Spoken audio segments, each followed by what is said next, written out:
This is Rock and Roll English. Real people, real English. Here's your host, Martin Johnston. Hello everyone and welcome to another episode of Rock and Roll English, episode number 308, baby. Oh yeah. In today's episode I speak to Corporal Comer. Yes, he is back. And we speak about life on a desert island.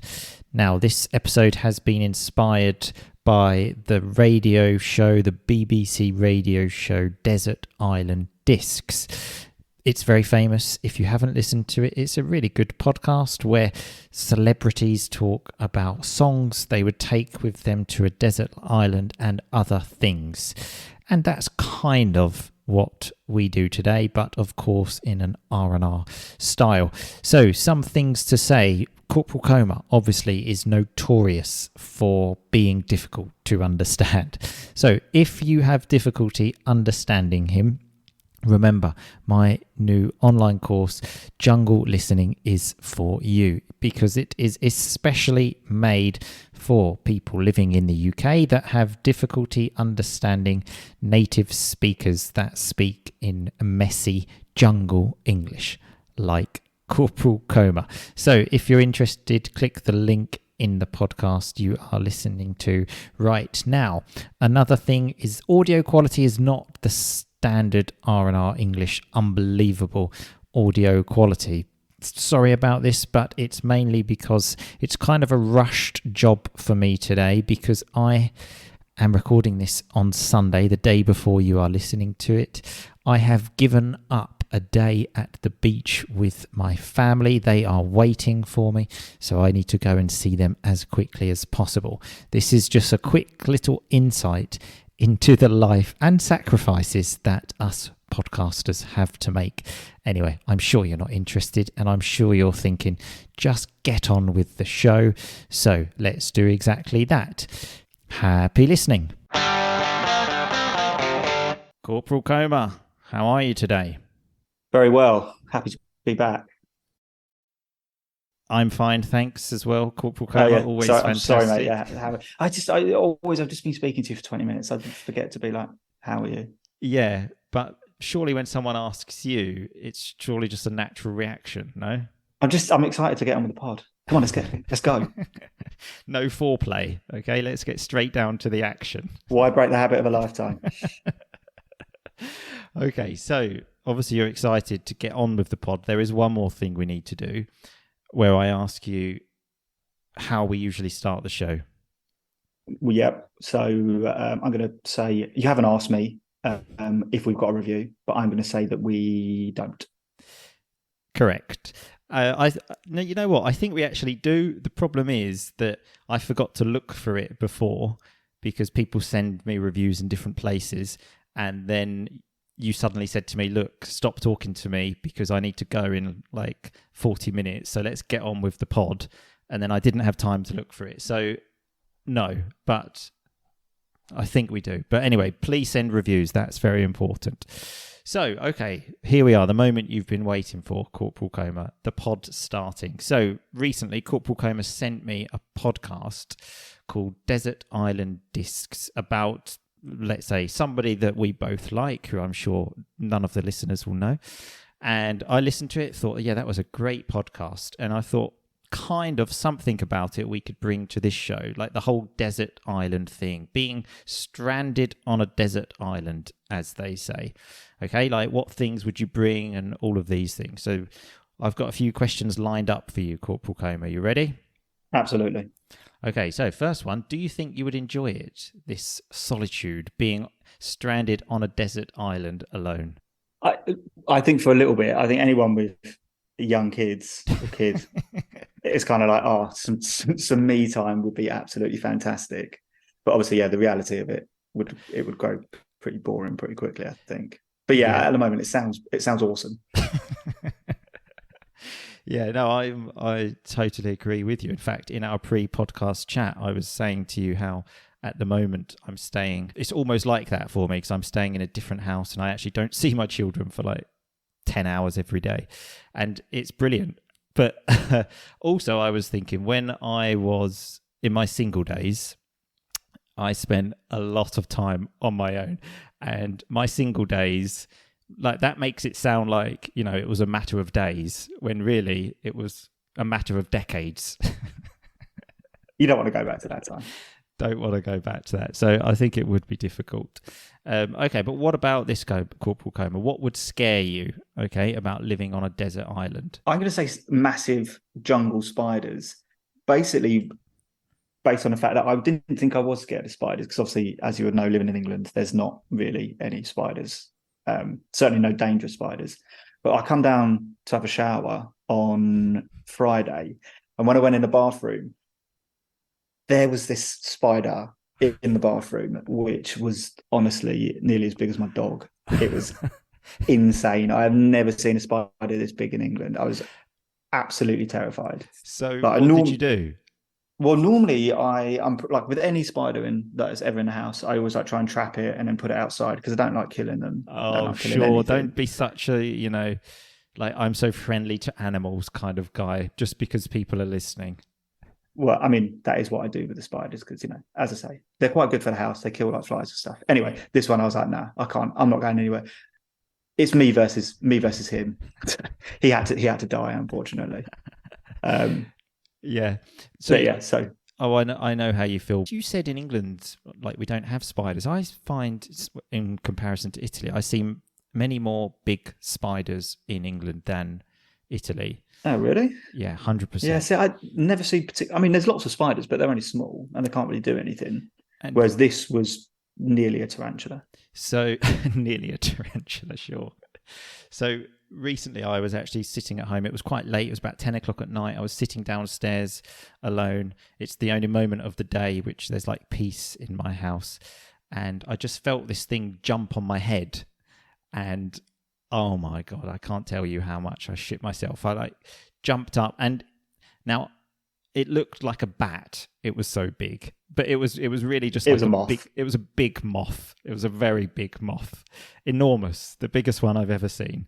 And so the way I dealt with that was when it went into the kitchen, I just closed the kitchen door and thought, I don't want to. Tomorrow. Yeah, exactly. And then luckily Mrs. RnR sorted it out the next day and just opened the window and it just went outside. But that, yeah. And literally just today, as I was driving here from Mrs. RnR's country house, I was driving out and I saw a snake just go in front of me. And I thought, fucking hell, if I were on a desert island and I saw a snake, I don't know how I'm going to sleep tonight now because it wasn't that far away from where I actually sleep. So, yeah, wildlife would be definitely my biggest thing. Yeah, big time. Big time. Okay, what about this one? This one I think could bring some nice stories. Could you make a fire to keep warm? You know what they do on the films with the sticks? Would you be good at that? No, not at all. No, if I had like a cigarette lighter, then yes, I can make a fire. But in the spirit of Desert Island, you wouldn't have a cigarette lighter. So no, with my own two hands and what I could find around me, absolutely not would I be able to make a fire. Yeah. So I'd be dead in about 2 days. You see the thing, don't you, on like TV where they do that thing with the sticks and makes a fire. Yeah. But there's a few things you see on TV and it's strange how I use that in real life, what I see on TV. In fact, I spoke about this on a family podcast recently.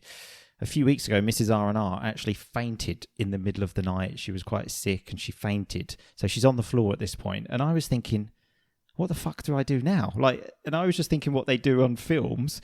So I got a flannel, put some cold water on it, put it on her head. I thought, do I need to do what's it called? CPR when I start breathing into her mouth and pumping her chest. Unless she wasn't breathing, I don't know why you'd start, or hard stopped. I don't know why you'd start doing CPR. She'd just be struggling back. Yeah, luckily she woke up after about 5 seconds. But those 5 seconds, again, the first thing I thought of is, what do they do on TV? What do they do on TV? But get yourself on a first aid course, mate. Yeah, no, I actually did one of them when toddler RnR was born, but Yeah, that was still in like COVID times, and I did it on Zoom, so it was online. And when she was talking, I was just looking at other websites and not paying attention. bit of a waste of money then. Oh yeah, exactly. Yeah, if there's one thing I love doing, it's wasting money. So yeah. Okay, so who would you miss the most, Corporal Comer? And you can't say family. Easy one, my dog. Oh right, of course. Yeah. 100%. Yeah. My little best mate. Yeah. Much more than you. Yeah, I just still can't get my head around that this sort of connection people feel with animals. So Mrs. RnR's family have got a dog, and like obviously I've been coming here a good few years now, and they always say to me, like her dad always says to me, "Oh, the dog loves you," and I always just think it doesn't. Well, the dog does like spending time with me, it seems, but I definitely don't enjoy it. It's not reciprocated. No, absolutely not. In fact, almost every morning I've got like a little exercise mat out to do some like physical activity, given that now I've got a little bit of free time. And then almost immediately the dog jumps on it, and then there's fucking dog hair on it. And then I have to turn the mat the other way and get a piece of kitchen roll to try and clean it. This is your problem. You're too bothered about dog hair or the dog licking you or the dog breathing near you, stuff like that. It's not going to kill you. A bit of dog hair isn't going to do you any harm. I mean, it's just, and the licking thing, like the dog's probably been licking his ass, and then he fucking licks my feet. Yeah, but are you then putting your feet in your mouth? Because your Haven't done feet that are in also quite a walking on the while. floor and touching all sorts. So, I mean, does it really? Yeah. I would Have you never heard let of my shoes? dog lick my face. Have you heard of shoes? Because when I walk on the floor, I generally wear shoes.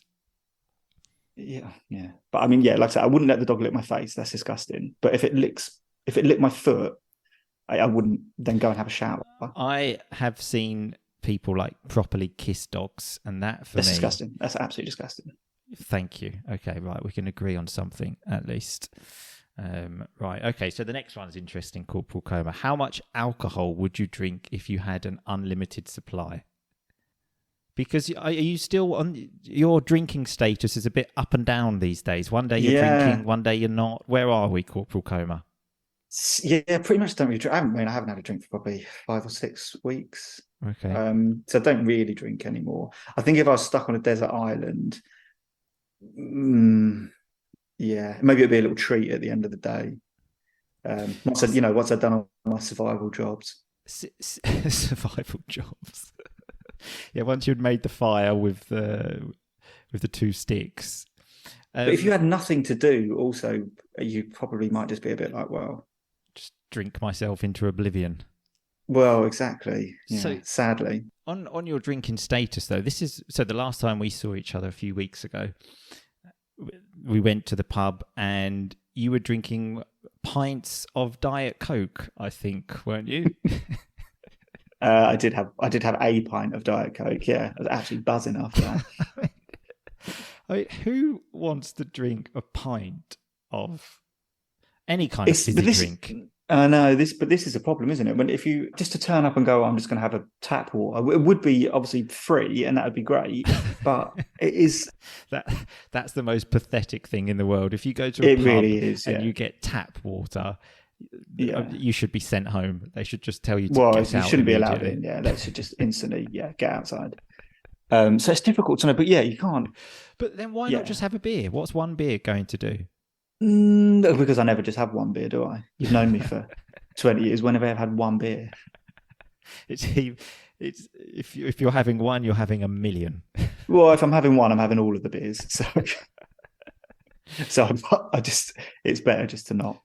See, for me, and on the desert island, about how many beers I would drink, it would be 3 every day. That's like the perfect amount of beers for me. In fact, my ideal day, if this were possible, this is what I would do, is around about 7 o'clock, 7:30, I would drink 3 beers every day and eat a bag of crisps with the beers, and then I would fall asleep for bed, and that would be it. And that for me would be a dream life. Yeah, I mean it sounds fine, but if you had an unlimited supply of beer, I'm pretty certain that after those 3 beers, I'd definitely want 3 more beers. And then 3 more, and then 3 more. And then 3 more. Yeah. Right. Okay. So a bit more of a serious question now. Okay. Well, it says here you could take 3 things, but even one thing, what would you bring? One thing. Do you know what? This is a bit macabre, but I would probably take a cyanide pill because if rather than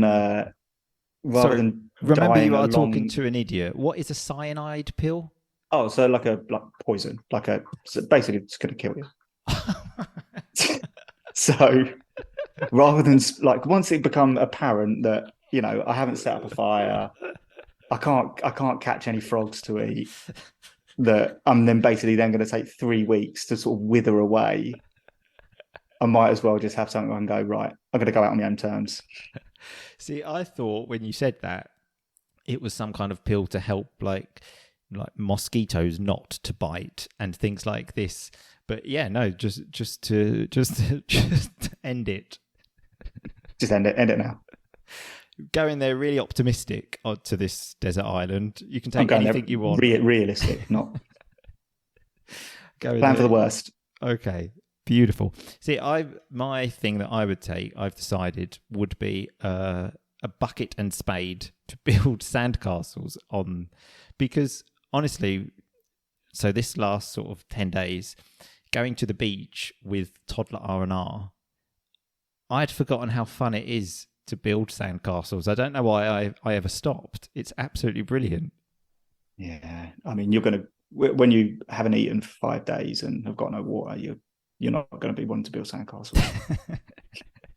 Mate, honestly, I was barely drinking when I was on holiday last week anyway, because I was just having too much fun with the sandcastles. Also trying to catch fish with a fish net. I was desperate to catch a fish just to show to like my daughter how much of a man I am. Caught a few like twigs and things. That's sweet. Yeah, it's pretty manly.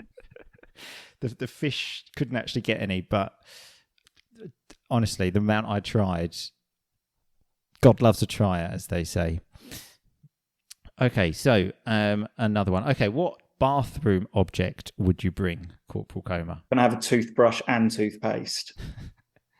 See, I don't just want the brush. I thought you were going to bring your moisturizer, because I know you're quite into your moisturizers to keep your skin nice and fresh. No, I mean, I think it'd be far worse if your teeth started falling out or you got toothache. Do you also remember that time when there was a period, it was getting worse and worse, where your eyebrows were a completely different colour to your hair? And every time I saw you, I said, why are your eyebrows a different colour to your hair? So that was, I had some moisturiser that had some fake tan in it, which then was obviously then dyeing my eyebrows. It wasn't a great period, short-lived. So basically, before going to bed, you were putting fake tan on your face. Now, I'm not sure if everyone actually knows what this is, because Mrs. RnR was quite shocked by this when she came to England, especially in Essex, where we're from. Let's say people are famous for being a bit orange, because they put lots of this fake tan on to like make your skin go the same colour as it goes after you've been in the sun for quite a while. And so you were putting that on your face before going to bed. Well, I mean, yeah, it's not as bad as that. You're making it sound as if I was orange. Like it was. I don't think you would have known there was any fake tan in the moisturiser, other than the fact that it was making my eyebrows go a weird sort of ginger colour. Kind of sidetracked, but have you ever used a sunbed, Corporal Comer? I have, yeah. I definitely have, yeah. Before holiday, bit of a pre-tanning so you don't get burnt. So again, people may not know what this is, but again, in England, because it's not very sunny, there are these like sunbeds, they're called. So again, it's like fake sun, basically. And you go in there, it's kind of like being in a coffin, isn't it? Because it's like when you die and they close you in this box and you're there in your pants trying to get a bit of a tan. Yeah, absolutely. 8 minutes, just a little blast. Come out looking healthy. And like Corporal Comer said, it's a common thing for a pre-tan for a holiday. I'd say in the small city where we live, there's probably 10 sunbed shops. So when was the last time you used one of these? Probably before I went on holiday a few weeks ago. Well, about a month ago. Yeah, just a little, like I say, a little blast before you go away. And then in the first few days, you're not like, oh, the sun's too hot, I need to sit in the shade. Yeah. It's the equivalent of like if you're going to run a marathon of just doing like a little warm-up before. Yeah, exactly. It's a warm-up. Warm-up for the sun. Like you say, England, there's no sun. It's dark and miserable the whole time. Yeah. See, I used one of those sunbeds when I was about 19, and I thought like men stopped doing it at that age. I didn't realise that like nearly 40-year-old men do that too. Each to their own. Okay, so this one is going to be an interesting question, Corporal Comer. Okay, so who's the worst person you could be stranded on a desert island with? See, I'm surprised that you're taking so much time to think about this. I was 100% sure that you were going to say me. That you would the person you would least obvious. Like. It was. To be honest, it probably would be you. Not because I wouldn't want to spend time with you. Like the spending time with you would be nice, obviously, but you would just be moaning the whole time, and you would be absolutely worse than me at sorting anything out. So they're just. It would be completely pointless having you there because you would just make it worse. Yeah, the worse than you like organising things, making fires. I'm with you, but the moaning thing. Okay, so obviously moaning meaning complaining. I've turned a new leaf, Corporal Comer. I was thinking about this because I did think about these questions, and I thought he's going to say that. So I thought I need to talk to him direct about our friendship. Okay, I think our friendship's like a marriage. Okay, we had great early days. The first days when we were like 5, 6, 7, 8, 9, brilliant.